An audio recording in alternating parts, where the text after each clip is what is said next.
kale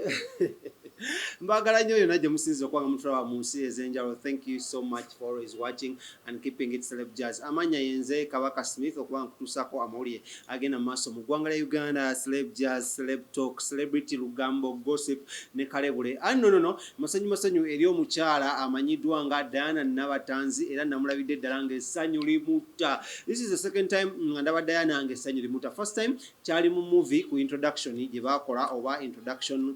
part scene gye baakola ne mwana mulenzi oba mwami amanyiddwa nga Ahmed Lubowa. Ahmed Lubowa wali Aromatic Productions nga bali mu kukola part eyo yamuwasiza na bikyonana. Essanyu linazeeko mulaba namulabidde ku ssanyu lya mwana muwala amanyiddwa nga Rape Precious Swimming era no bazanya naye mu Aromatic era nga munnange byadde ku mukolo wali ekawanda nalabye abantu bangi nnyo. First of all naye Fifi the Queen nga yeeyisa bwaddeno oyinza ogamba mama mikolo oyinza ogamba ye mutimbi gamba buli omu ali yadde alina okulagako muno nze nkubeereddewo nze ndikyaliwo era mu mbeera yonna nina okuba nga nkola ki nga nkubeerawo ku lunaku luno because who wouldn't want to be there for their friend ku lunaku ng'olwo olunene mu bulamu bwabwe naddala lunaku nga olw'embaga olw'okwanjula omanye emikolo gibeesa tukuzaalibwa naddala ku mazaalibwa gaffe twaganye emikwano gyaffe tubeerawo ku mikolo ogwokubiri that is embaga oba okwanjula twaganye n'emikwano gyaffe tubeerawo nnyo mu kufiirwa esi ofiiriddwako omuntu wo maama wo taata wo gwe kennyini ng'ofudde wandiyagadde okuba nga oli mu bbanga awo ng'omuzimu gwo gulaba Smith Kamada yandiyagadde okulaba nga omuzimu gwa Kamada gwandiyagadde okubeera mu bbanga awo nga gulaba Smith wali yeejaga yayambadde bbulaaka wadde n'obutishat bukubi awo si kyokka mati mu kufiirwako abantu batya okufa. So Daina Nabatanzi yabadde ayambadde mu gomesi ya green era nga munnange essanyu lyabadde lingi nnyo wali ate mu kwanjula kwa mukwano gamanyiddwa nga Precious Remy wanonono munnange we yasumulukukidde n'agamba nti nno essaawa yonna yagenda okuba nga akola ki ng'addako obwedde ali bwati omanyi nga munnange sisireya naye nga womanyi ebintu bino ebya Uganda era yabadde wali nga aseka si ekidaala nakyo nno Mukama yakiweesa mikono ebiri kyadde wali nga kitiba butibi bwekiti kirina simairo si kikyalo ekyeru n'ate obweru bwakyo oli ku nakyo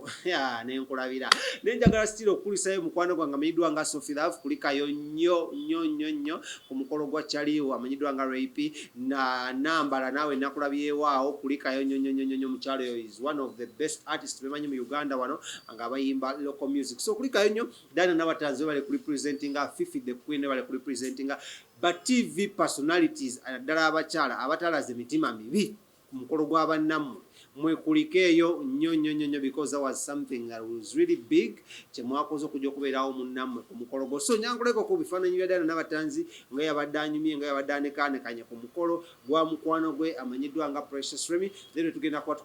tugenda mu mawulire amalala mangi nnyo naye sinakesa ategedde Lubowa yabadde atudde wano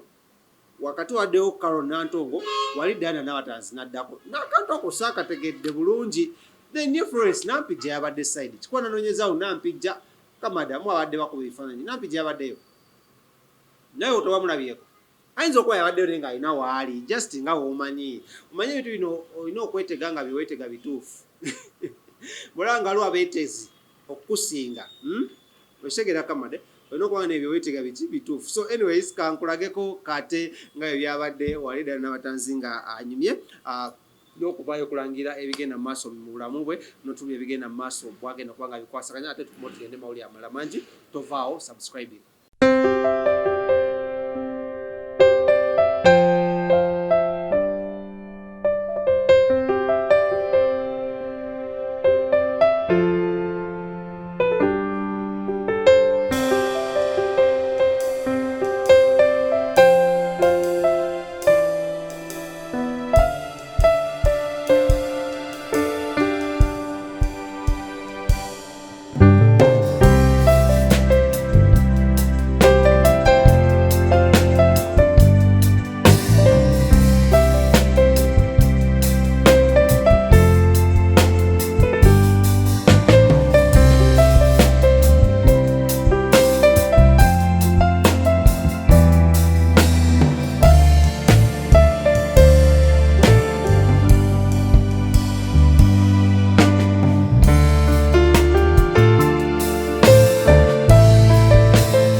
oyagala omukolo gw'enjawulo gubeere n'ebijjukizo mu nnyumba yo kankwanjulire ba King Montage Photo Studio fe bakafulu mu kkuba ebifaananyi n'okukola video. Olina wedding, birthday party, kukyala, nika, baby shower, photoshoot oba music shoot na buli kimu kyonna ky'oyagala fe tusobola okuwa ebijjukizo ebirungi eri ebirooto byo ate nno mwana wattu kusintiiza omuntu wa bulijjo. Tusange Bannankulabi ku Bitaala ku Prime Tower Level 3 Room D04. Okumanya ebisingawo tukubire ku namba zino 0702 104 125 oba 0755 311 731 oba 0777 23 405. King Montage Photo Studio fe tusobola okuwa ebijjukizo ebirungi ate nno mwana wattu kusintiiza omuntu wa bulijjo.